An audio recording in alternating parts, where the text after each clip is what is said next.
안녕하세요. 부동산 중개업을 하고 있는 30대 여자입니다. 유유상종, 독인객인, 끼리끼리 모두 가까운 관계일수록 행동이 닮는다는 뜻이죠.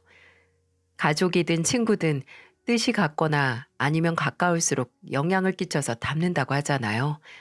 그건 부부관계에서도 마찬가지라 부창부수라는 말도 있겠죠.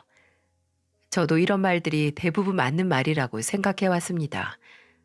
나와 친한 사람, 가까운 사람은 그만큼 말이 잘 통하는 사람이니까요. 근데 이 부창부수라는 말이 완전히 맞는 말은 아니라는 걸 알게 된 사건이 있었네요. 아무리 누구보다 가까운 관계라 할지라도 비슷한 수준이 전혀 아니라는 것을요. 부동산에서 공인중개사로 일하고 있는 저는 같은 지역 중개사들 모임에서 지금의 남편을 만났습니다. 어디 하나 모난 곳 없이 유들유들한 인상에 마음이 가서 연애를 시작해서 결혼까지 하게 됐어요. 제가 남편과 결혼을 결심하게 된 데는 모두 남편의 그 둥글둥글하고 부정적인 면이 없는 점이었죠. 아무래도 같은 업계에서 일하는 만큼 누구 하나가 잘나고 성사되는 계약이 많으면 그 차이가 훨씬 잘 보이거든요. 근데 남편은 제가 아무리 본인보다 능력 있는 모습을 보여도 그저 와, 역시 우리 지수 최고다 최고. 진짜 나도 당신한테 배워야 한다니까. 비법이 뭡니까 선생님? 이렇게 말하며 언제나 절 치켜 세워주었죠. 같은 공인중개사들끼리 모임을 가져도 짓궂은 사람들은 종종 저와 남편을 비교하기도 했네요. 이야, 진짜 여자 하나 잘 만났다. 경준 씨, 진짜 지수 씨한테 잘해야 돼요.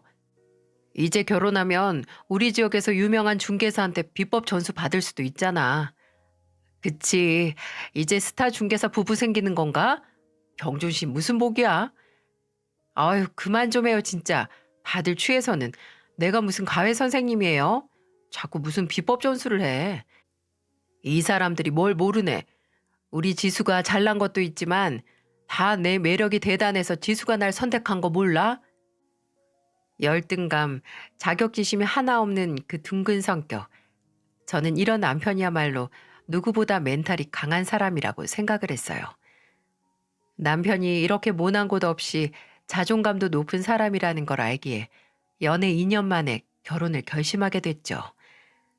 제 결혼은 저희 집안 경사인과 동시에 또 식구들에게는 가슴에 구멍이 날 만한 일이었어요.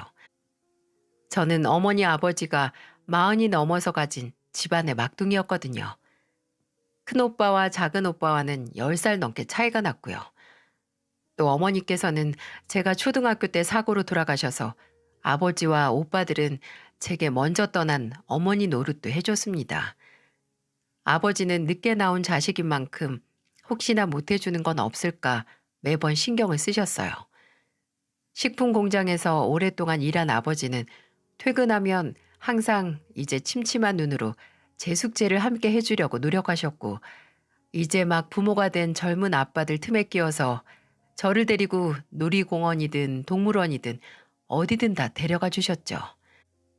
그렇게 업어서 키운 집안의 막둥이가 결혼을 한다니 시원함과 동시에 섭섭함이 밀려오는 일이었겠죠. 그런 만큼 저도 결혼을 해서 꼭 행복한 모습만 보여드려야겠다고 생각했고요. 아버지도 그렇고 오빠들도 절 어떻게 키운 줄 아니까 시댁에서도 집에서 받은 만큼은 아니더라도 우리 가족 가슴 아프게 만들지 않을 정도로 사랑을 받고 살았으면 했죠. 시아버지는 분에 넘치는 사랑을 주시는 분이었어요. 처음 시댁으로 인사를 드리러 갈 때부터 호탕하고 젠틀한 성격으로 잔뜩 긴장한 절 편하게 만들어주기 위해 노력하시는 게 한눈에 다 보였어요. 건축회사의 팀장으로 계신 시아버지는 현장에 나가 있는 시간이 많아서 그런지 새까맣게 그을린 얼굴, 일하면서 얻은 다부진 근육으로 솔직히 첫인상은 조금 무서웠거든요. 근데 그런 첫인상과 다르게 목소리는 다정하고 온화하셔서 깜짝 놀랐네요. 이야, 우리 새아가가 어떻게 알고 완두 들어간 시루떡을 다 사왔냐? 이거 팔당에는 그 떡집에서 파는 거 맞지? 이거 내가 제일 좋아하는 건데. 앉은 자리에서 이거 한 판은 그냥 뚝딱이야. 고맙다. 내 잘 먹으마. 떡 많이 먹으면 속 답답하다면서요. 하나만 먹어요, 하나만. 시아버지께서는 절 처음 봤을 때부터 새아가라고 부르셨습니다. 너무 간질거리는 호칭이라서 그냥 이름으로 부르셔도 되는데 꼬박꼬박 참 다정하게도 부르셨죠. 제가 반했던 남편의 무한한 긍정 에너지는 다 시아버지를 닮은 거더라고요. 시어머니께서는 굉장히 보수적이고 까다로운 것처럼 보였습니다. 아무래도 처음 만남이니 이리저리 절 훑어보시는 게 이해가 갔는데 식사할 때 제가 젓가락을 들기도 전에 저희 식구들이 무슨 일을 하는지부터 물으셨네요. 오빠가 둘이라고? 오빠들은 무슨 일 하는데? 어머니, 지수 아직 밥도 안 먹었어요. 그런 건 천천히 알아가도 되잖아요. 제가 형님들이랑 결혼하는 것도 아니고. 모르는 소리 하지 마라. 원래 결혼하기 전에 사돈의 팔종까지 어떤 사람인지 다 알고 해야 나중에 탈이 없는 거야. 얘는 지 애미가 다 생각해서 묻는 걸 트집 잡고 있어. 당신이 성급했어. 새아기 배부르게 먹이고 나서 물어도 늦을 것 없는데. 새아가 많이 먹어라. 너 온다고 그래도 이 사람이 평소 안 하던 요리까지 다 했으니까. 이는 식당 하는 사람한테 그게 무슨 희한한 소리예요. 아, 당신 주방에 오래 안 있기로 유명하잖아. 집에서도 장어탕 집에서도. 옆에서 아무리 시아버지와 남편이 만류를 해도 눈에 불을 켜고 이런저런 질문 공세를 한 시어머니는 기어이 제 오빠들 연봉까지 알아내셨네요. 이런 시어머니에게 지금 저희 아버지가 운동 겸 용돈벌이 겸 폐지 줍는 일을 하신다고 하면 어떤 반응을 보이실까 걱정이 되더라고요. 하지만 제가 구태여 말을 하지 않더라도 알게 되는 건 시간 문제였어요. 그게 시댁과 친정은 한 동네였거든요. 그 작은 동네에서 아버지가 폐지를 줍는 걸 오다 가다 얼마든지 볼 수 있는 일이었죠. 근데 저희 아버지가 당당하지 못한 일을 하시는 것도 아니고 창피한 일은 더더욱 아니기에 부모님 이야기가 나오면서 자연스럽게 아버지께서 지금 뭘 하시는지 말씀을 드렸습니다. 제 얘기를 듣고 시아버지는 편견 없는 그저 순수한 호기심을 보이셨고 시어머니는 예상대로 노골적으로 인상을 찌푸리시더군요. 마치 무슨 못 맡을 냄새라도 맡은 사람처럼 말이죠. 아, 그러냐? 우리가 여기 이사 온 지 얼마 안 돼서 그런가? 얼굴 한 번을 못 뵀구나. 근데 이렇게 다 큰 막둥이 딸이 있는데 매일 그렇게 운동 삼아 일도 하시고 평소에 몸 관리를 제대로 하셨나 보다. 저희 가족이 타고난 체력이 좋은 것 같아요. 저희 오빠들도 아버지 닮아서 다 체격도 좋고 잔병치레 한 번 한 적 없고 저도 한 체력 하고요. 그래, 타고난 건강, 그게 재산이야. 아버지 사진 있으면 보여줘라. 얼굴 익혀뒀다가 나중에 만나면 인사드려야지. 같은 동네 주민이고 이제 사돈이 될 사이인데 뭐가 좋다고 동네에서 인사를 해요. 나중에 상견례에서 만나서 해도 안 늦어요. 아, 인사하는데 늦고 안 늦고가 뭐가 중요해. 그냥 얼굴 보면 하는 거지. 본인은 내색하지 않으려고 했지만 시어머니는 아버지가 동네에서 폐지 줍는 걸 탐탁지 않게 생각하는 눈치였어요. 그리고 저는 이 문제가 나중에 어떤 식으로 되돌아올지 상상도 하지 못했습니다. 아무튼 처음 시댁에 인사드리러 가서 본 시부모님의 첫인상은 상견례 자리까지 이어졌어요. 저희 아버지와 시아버지는 마치 알고 자란 친구처럼 빠르게 친해지셨지만 시어머니는 가자미 같은 눈초리로 저희 아버지를 요리조리 살필 뿐이었어요. 세상 좁다는 얘기가 이래서 있나 봅니다. 같은 동네 이웃끼리 사돈이 될 줄 누가 생각이나 했겠습니까? 그렇죠. 이사를 온 동네 미래 우리 새아기가 살고 있을 줄은 몰랐네요. 사돈, 한 잔 더 받으시죠. 아유, 평소에 술은 잘 안 하는데 역시 자리가 좋고 함께하는 사람이 좋아서 술술 잘 들어가네요. 아, 술을 잘 안 하시나요? 그래서 그렇게 정정하신가 봅니다. 지나가는 사람 잡아서 물으면 저랑 동년배인 줄 알겠습니다.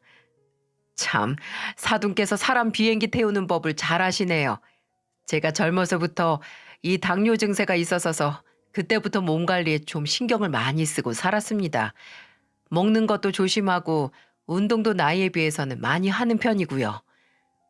어머, 그럼 술도 아예 안 드시는 게 낫지 않나요? 아유, 한두 잔 정도는 괜찮습니다. 그래도 그렇지. 한두 잔보다는 아예 안 먹는 게 훨씬 낫죠. 여보, 사돈 어른잔에 술 그만 따라요. 나이도 있으신데 아무리 좋은 자리라도 관리에 소홀히 하면 안 되죠. 나중 일이 어떻게 될 줄 알고 혹여나 일 나면 고생하는 건 다 자식들이잖아요. 아, 이 사람 말하는 거하곤 이런 자리에서 그런 말을 꺼내서 뭐해. 참 산통 깨는데 뭐에 있다니까. 아닙니다. 사부인 말씀도 맞죠. 제 나이엔 그저 살얼음 위 걷듯이 몸 관리하는 게 맞습니다. 특히나 시어머니는 70이 넘는 저희 아버지와 사돈이 됐다는데 불만이 있으신 것 같았어요. 무슨 말을 해도 그저 나이 건강으로 이어지는 대화를 하시더라고요. 그래도 그저 마음 써서 하는 걱정이겠거니 하고 애써 생각을 했네요. 언제나 저와 저의 가족을 탐탁지 않게 생각하는 시어머니가 있으셨음에도 제가 결혼 생활을 잘 이어갈 수 있었던 건 모두 언제나 제 편인 남편과 며느리 사랑은 시아버지라는 걸 증명하는 시아버지 덕분이었습니다. 가끔 출장을 가실 때마다 바쁘신 와중에도 제 선물을 꼬박꼬박 사오기도 하셨네요. 저는 화장품보다 간식거리를 더 좋아해서 어디를 다녀오시면 거기서 유명한 과일이란다, 유명한 초콜릿, 젤리 등등 한 보따리를 사와서 제게 안겨주시기도 하셨어요. 또 시어머니가 하시는 장어탕 집으로 종종 저를 불러서 몸보신을 시켜주시기도 했었고요. 절 챙겨주시는 그 마음이 정말 감사했지만 솔직히 시어머니 식당이라서 눈치가 좀 보이긴 했어요. 시아버지는 제 입으로 들어가는 건 뭐든 아까워하지 않으셨어도 시어머니는 다르셨으니까요. 나중에는 시어머니께 한 소리를 들으신 건지 식당으로 안 부르시고 식당하고 거래하는 수산시장에서 장어 2kg씩 잊을만 하면 한 번씩 보내주셨네요. 1년 내내 안 그래도 힘이 남아도는데 더 튼튼해졌죠.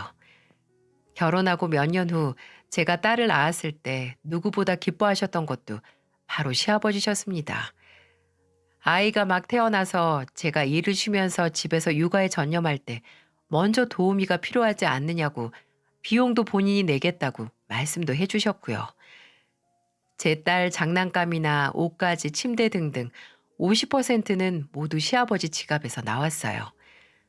저와 남편이 정말 안 사주셔도 된다고 해도 내 소녀 내가 챙기지 너네 예뻐서 주는 거 아니라고 그 특유의 호탕한 웃음을 지어 보이시기만 했어요. 이렇게 든든하고 남부럽지 않은 시아버지시지만 한 가지 정말 풀리지 않는 의문이 있었네요. 바로 대체 왜 이런 분이 시어머니 같은 분과 결혼을 하셨을까입니다. 굉장히 건방진 의문이라고 생각하시죠? 하지만 제가 이런 의문을 갖게 된 사건이 무수히도 많았어요. 시어머니와의 갈등은 예상대로 결혼 후에 종종 있었습니다. 제가 하는 음식, 집 위치, 직장 다니는 거, 육아 방법 모두 보시면 혀를 먼저 차는 것부터 시작을 했어요. 내가 날고 기든 그 무슨 일을 해도 마음에 차지 않는 분이라고 생각하고 저도 사사건건 상처를 받지 않기 위해 내면을 갈고 닦았죠. 하지만 직접적으로 저희 집 살림에 간섭을 하시는 건 못 참겠더라고요.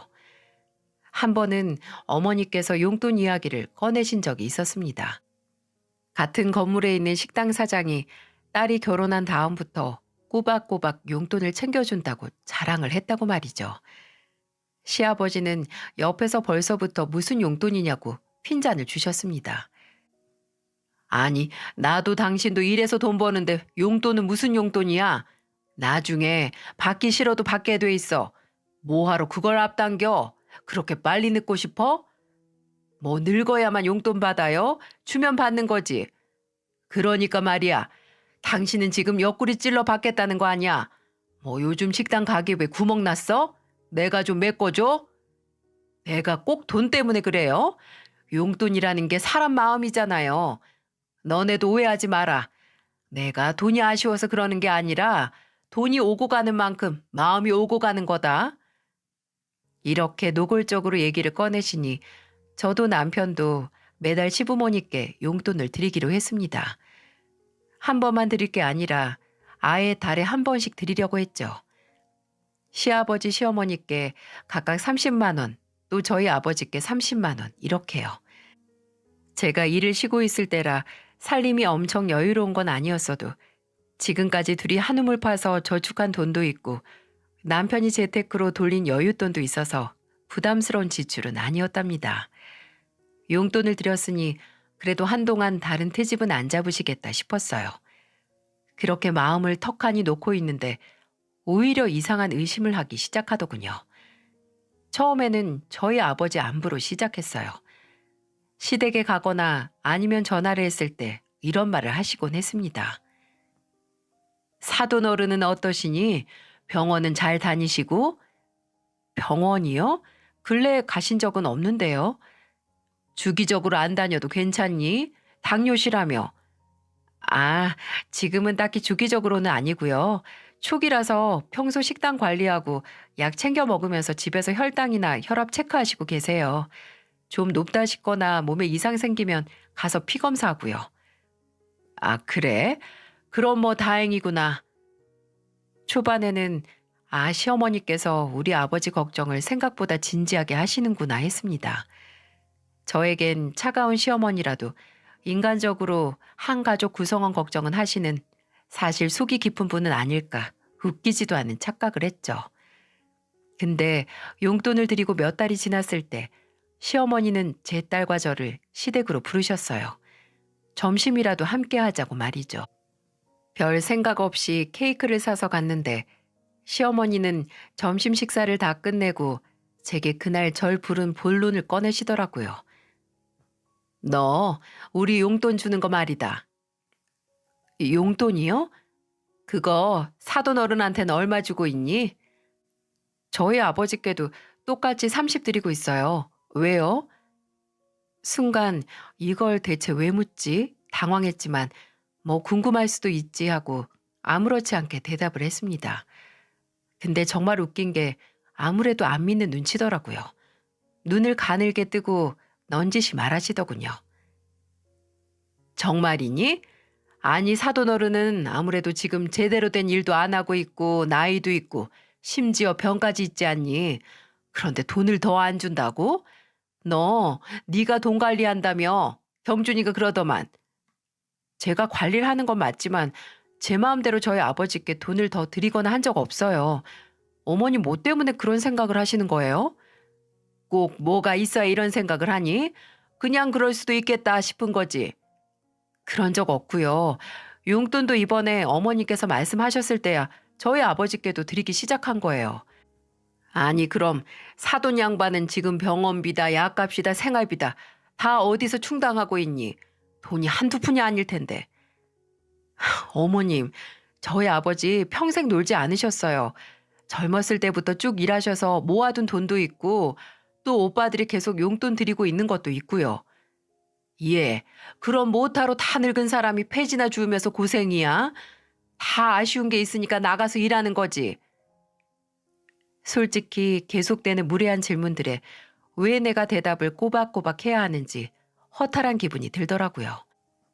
하지만 아직은 어떤 얼토당토하지 않은 질문도 대답해야 하는 게 이 며느리라는 자리가 아닌가 하는 씁쓸한 생각이 들었습니다. 또 여기서 대답을 안 한다면 저에게도 또 저희 아버지에게도 말도 안 되는 오해를 해서 혼자 더 부풀릴 테니까요. 그때 말씀드린 것처럼 당뇨 초기에는 운동량을 늘리는 게 좋은 것 같고 또 아버지도 아직 움직일 힘이 있을 때 더 일하고 싶다고 하셔서 시작한 일이에요. 마냥 저희에게 돈 받기도 뭐하다고 하셨고요. 겸사겸사 시작한 일이니까 폐지 줍는 일 한다고 괜한 걱정 안 하셔도 돼요. 예, 솔직히 난 못 믿겠다. 안 되겠네. 너희 월급 통장이랑 생활비 통장 내역 좀 뽑아와봐. 너희 결혼한 연도부터 쭉. 아니 이건 또 무슨 소린가요? 묻는 말에 꼬박꼬박 대답을 잘하고 있으니 이제 몇 년지 통장 내역까지 들고 오라고요? 여기서 냅다 알겠습니다 하고 가져다 주는 사람이 몇이나 있을까요? 아예 내역을 몽땅 보여드리고 이 오명에서 벗어날까 했지만 솔직히 이게 끝이 아닐 수도 있잖아요. 발도 뻗을 자리에서 뻗는 법이고 한 번이 어렵지 두 번이 어려울까요? 지금 내역을 고이 보여드리면 앞으로 의심할 때마다 보여달라고 하실 게 불보듯 뻔했습니다. 어머님이 보여달라고 하시면 못 보여드릴 것도 없는데요. 이번에 내역 보여드리면 나중에는 가계부도 신용카드 사용 내역도 죄다 가져오라고 하실까봐 무서워서 못 보여드리겠네요. 뭐라고? 내 아들이 번 돈 어떻게 쓰나 확인도 못하냐? 어머님 아들만 번 돈 아니고요. 어머님 며느리도 번 돈이에요. 저 일 쉰 지 1년도 안 됐고 세연이 좀 더 크면 바로 다시 일할 거고요. 저 어머님한테 이런 의심 받을지 추호도 한 적 없어요. 어머님이 뭘 의심하고 상상하시던 그건 어머님 자유지만 아무 이유 없이 그저 의심만으로 당장 죄 지은 사람 취급하면서 증거 가져오라고 하는 건 저도 솔직히 당황스럽고 많이 서운하네요. 오늘은 이만 갈게요, 어머님.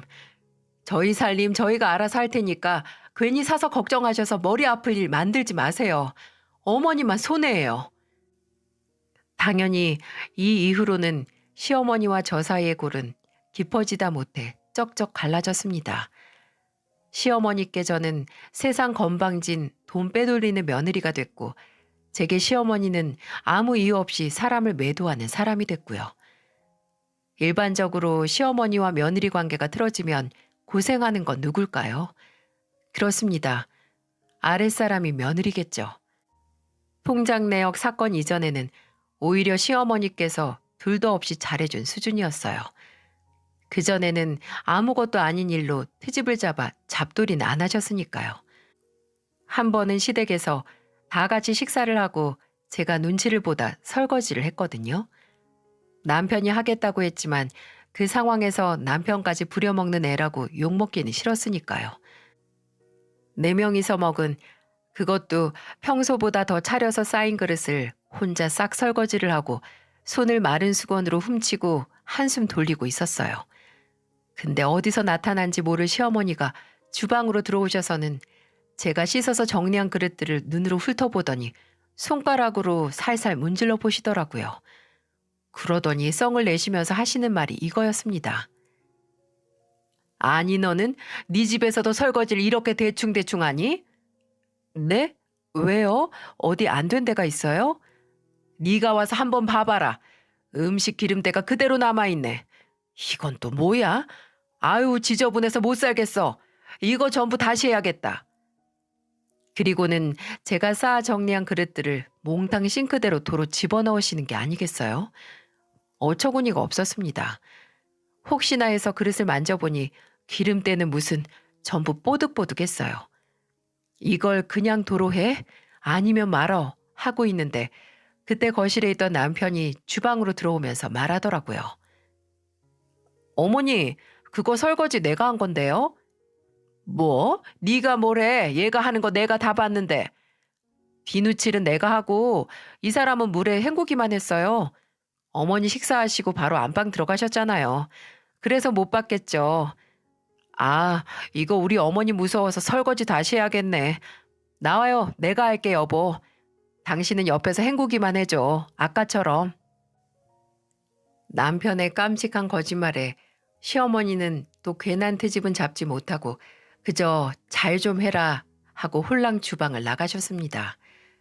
이렇게 매번 남편이 제 편을 들어주고 시어머니의 무분별적인 공격에도 보호도 해줘서 그나마 제가 시댁에 올 때마다 숨을 쉴 수 있었던 거겠죠.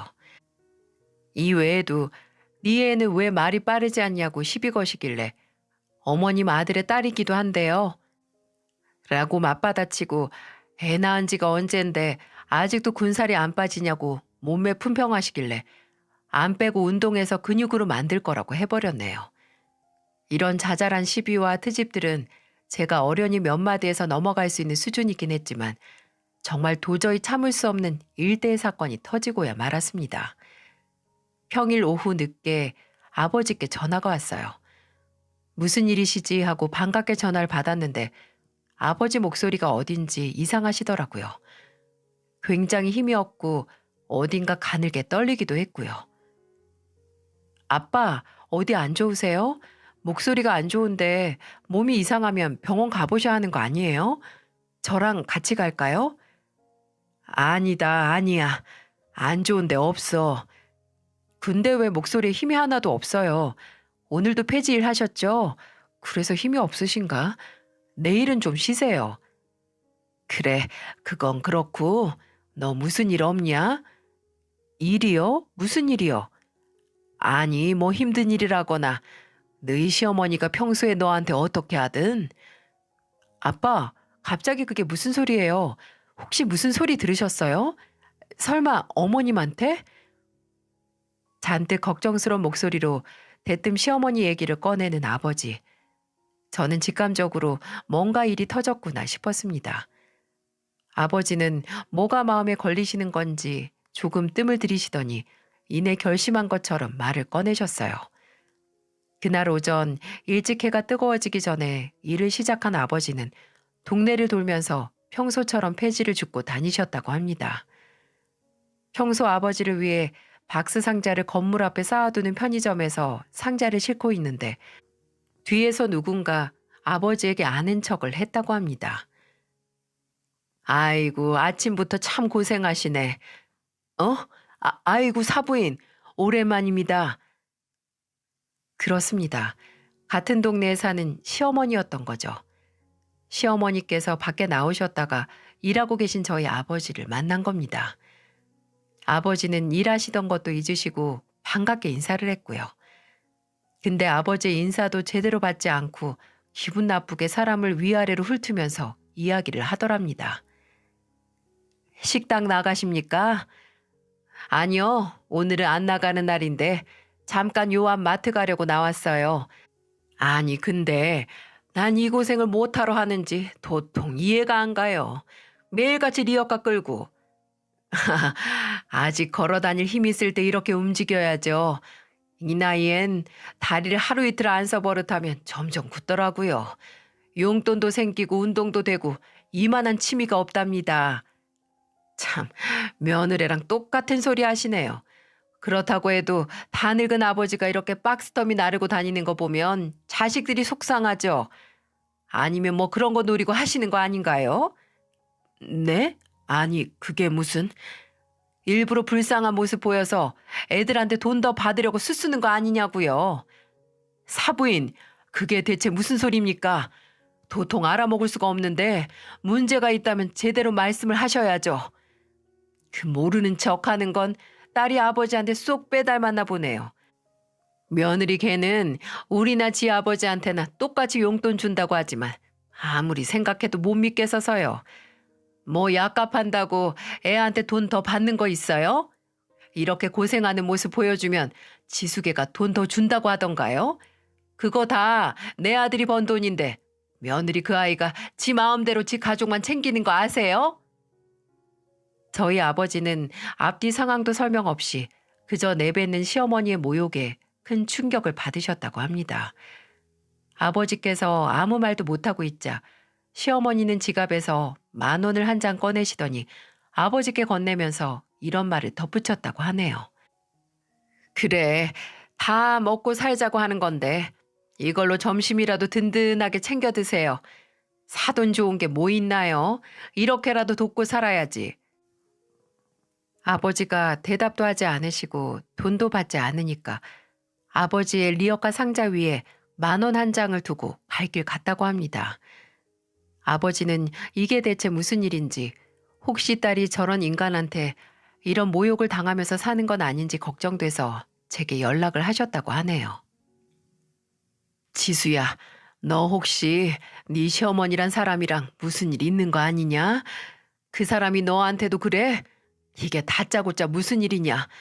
네가 나한테 돈을 가져다 바치다니 어떻게 그런 의심을 하는 사람을 시어머니라고 모시고 살아? 여러분 믿어지시나요? 저한테 본인의 망상으로 의심하면서 못살게 구는 건 그렇다 쳐도 아무것도 모르는 아버지에게도 그런 모욕적인 말을 부끄러운 줄도 모르고 하다니 저는 아버지와 통화를 하며 몇 번을 주저앉을 뻔했습니다. 우리 아버지가 당한 수치에 화가 나서 참을 수가 없더라고요. 저는 아버지께 이전에 이런 일로 오해가 있었다. 제가 오해를 풀 테니 너무 걱정하지 말라고 말씀드렸습니다. 그리고 바로 둘째 새언니에게 연락을 했죠. 잠시 저희 애 좀 봐달라고요. 멀지 않은 곳에 살고 있는 둘째 오빠 집에 딸을 맡기고 그대로 시댁으로 향했어요.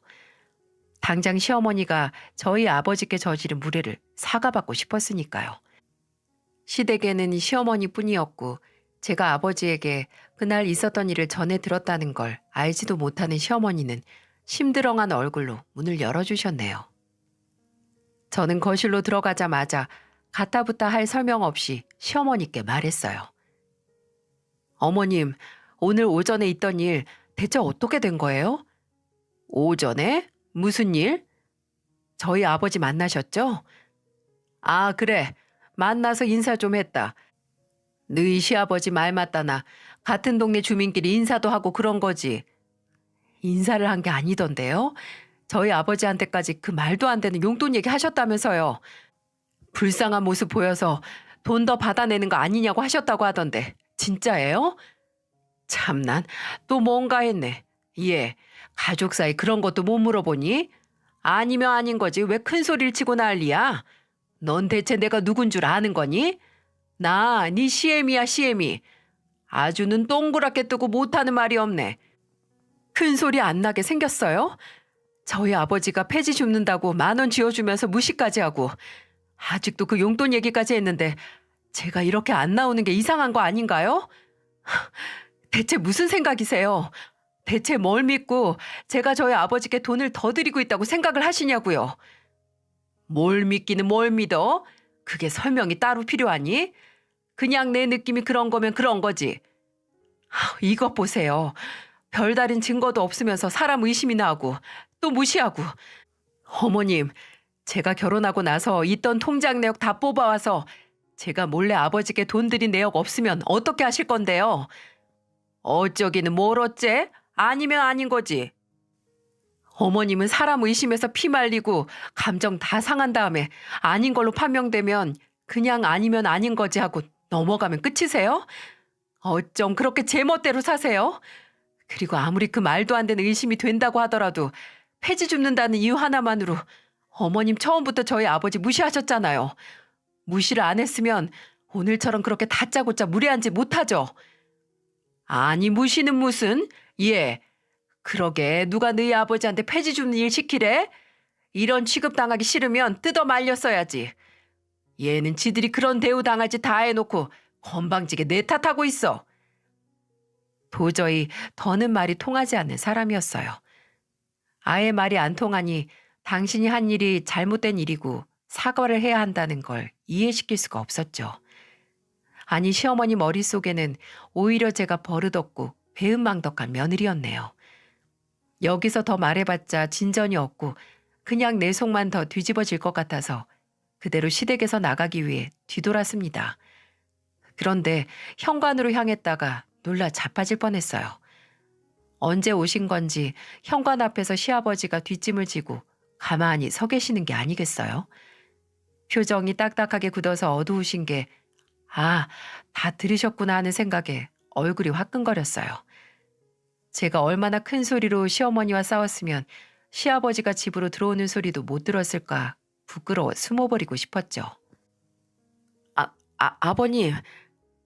제가 사색이 돼서 시아버지를 불렀지만 시아버지는 그런 저를 지나쳐서 곧장 거실로 들어가셨습니다. 이윽고 짝 하고 뺨 때리는 소리가 났고 누군가 바닥으로 쿵 하고 쓰러지는 소리도 났었어요.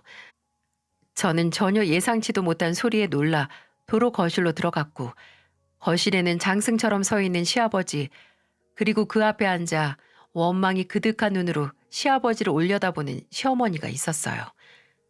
아무리 봐도 시아버지가 시어머니의 뺨을 때린 상황이었죠. 그런데 제가 그 상황을 다 파악하기도 전에 아니 시어머니가 울분이 섞인 말을 하기도 전에 시아버지의 불호령이 떨어졌습니다. 당신 대체 어떻게 된 사람이야? 어떻게 사돈한테 그런 짓을 할 수가 있어? 내가 그 성질머리 고치라고 입이 마르고 닳도록 말했잖아. 그 웃기지도 않은 색안경 끼고 사람 가려 대하는 거 내가 고치라고 했잖아. 대체 왜 우리 가족 욕보이는 짓을 그렇게 스스럼 없이 하고 다녀? 아니, 내가 뭘 잘못했다고 그래요? 내가 뭘 그렇게 잘못했다고 이렇게 맞아야 돼? 당신은 맞아도 그 성격을 고칠 종자가 아니야. 좋은 말로 할 때 새아기랑 사돈어른한테 사과해. 아니면 당장 이혼이야. 입 벌릴 때마다 오물이 나오면 평생 입을 다물고 살든지 해. 왜 나한테만 그래요? 시엠이 몰라보고 버릇없게 소리나 빽빽 지른 건 쟤인데 왜 나한테만 그러냐고. 그 입 다물지 못해? 세상에 부모가 부당한 대우 당했을 때 가만히 있는 자식이 어딨어. 새아기가 당신 머리끄댕이 안 잡은 걸 고맙게 생각해. 시아버지는 계속해서 시어머니에게 사과하라고 했지만 바닥에 주저앉아 맞은뺨을 부여잡고 아이처럼 다리만 버둥거리는 시어머니는 절대 사과를 하지 않고 버텼습니다. 참다 못한 시아버지는 뒤에서 숨죽이고 지켜만 보는 제게 다가오셨죠. 새아가, 내가 미안하다. 저 사람 성질머리 내가 단도리를 잘했어야 했는데 너한테도 사돈어른한테도 내가 뵐 면목이 없구나. 아니요. 아버님이 사과하실 일이. 아니다. 내가 저 사람처럼 못된 점을 모르고 몇십 년 같이 산 게 아니잖니. 끼고 살면서 고치지도 못한 내 잘못도 있다. 너한테도 미안하고 사돈어른한테도 죄송하다고 전해주렴. 네, 아버님. 그래, 오늘은 이만 가봐라. 어? 처음 보는 시아버지 모습이었어요. 매일 유쾌하신 분이었는데 한껏 가라앉은 분위기라서 저는 별다른 말을 못하고 그대로 시댁을 나왔죠. 맡겼던 딸과 함께 집으로 가니 남편도 막 퇴근했더라고요. 저는 남편에게 그날 있었던 일을 어디 홀린 것처럼 다 말했죠. 근데 신기한 게 남편이 시아버지 행동에 크게 놀라지 않더라고요. 가끔 그러셔. 어머니가 사고 치시거나 어디서 싸움 나시면 아버지가 수습하시는 거. 몇 번 그걸로 헤어지실 뻔한 적도 있어. 근데 그렇게까지 화내신 적은 없는데 진짜 많이 화나셨나 보다. 하긴 아버지가 많이 참기도 하셨고 어머니도 그 정도로 잘못하시기도 했네. 나도 당신한테 미안하다. 장인 어른한테도 따로 찾아뵙고 사과드려야겠어. 근데 말이야, 아들인 당신한테 이런 말 하는 것도 이상한데 왜 아버님은 어머님을 포기 안 하시는 걸까? 아무리 그래도 아버님도 사람인데 지치고 헤어지고 싶으셨을 거 아니야. 글쎄, 어쩌면 당신한테 말씀하신 것처럼 끼고 살면서 잘못된 점을 바꾸지 못했다는 죄책감일 수도 있겠다. 이렇게 생각하니까 우리 아버지 진짜 고생하셨네. 나도 우리 어머니 성격 잘 아니까 가끔 아들이 나도 견디기가 이렇게 힘든데. 남편과 대화를 하고 나니 정말 시아버지께서 왜 힘든 상대와 계속 결혼을 유지하는지 알 수는 없지만 그 이유가 뭐든 참 대단하고 존경스럽더라고요.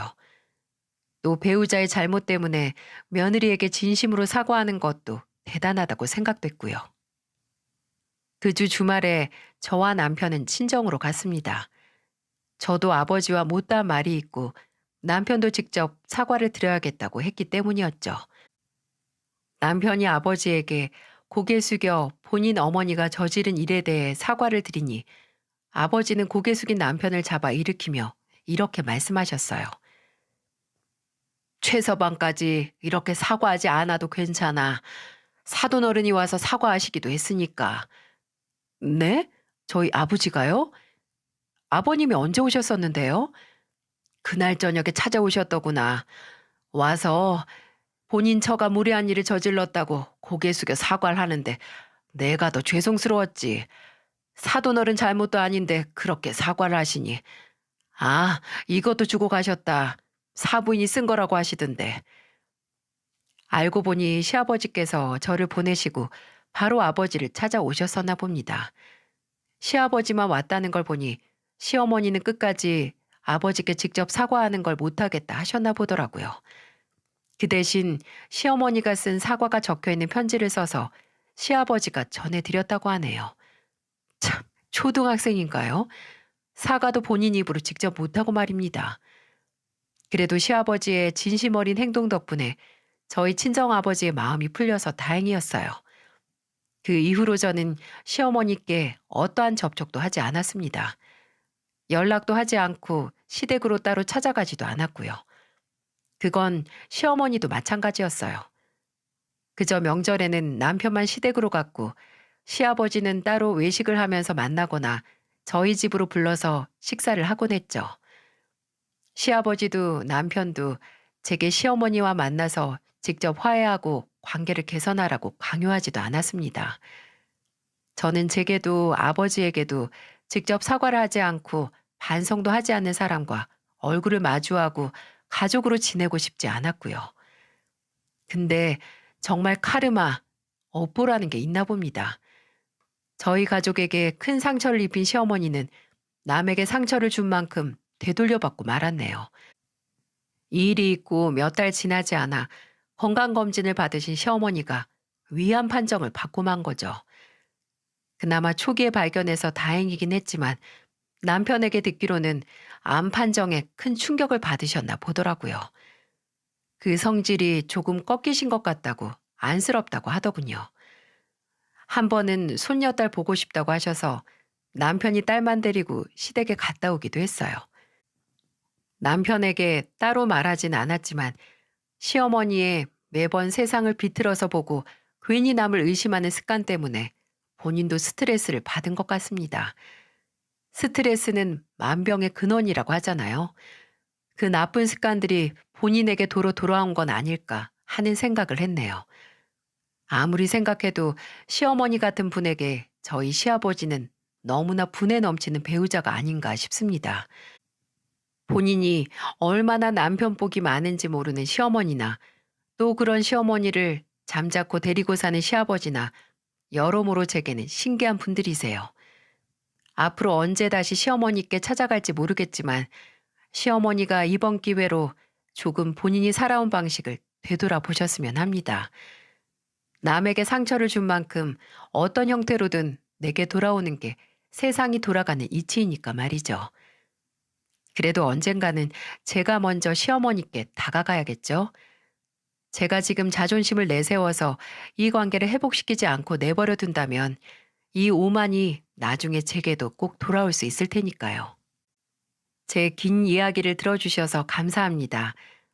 여러분, 내 모든 행동은 다시 내게 돌아오게 돼 있답니다. 모두 덕만 쌓으시고 복만 되돌려 받으시며 사시길 바랍니다.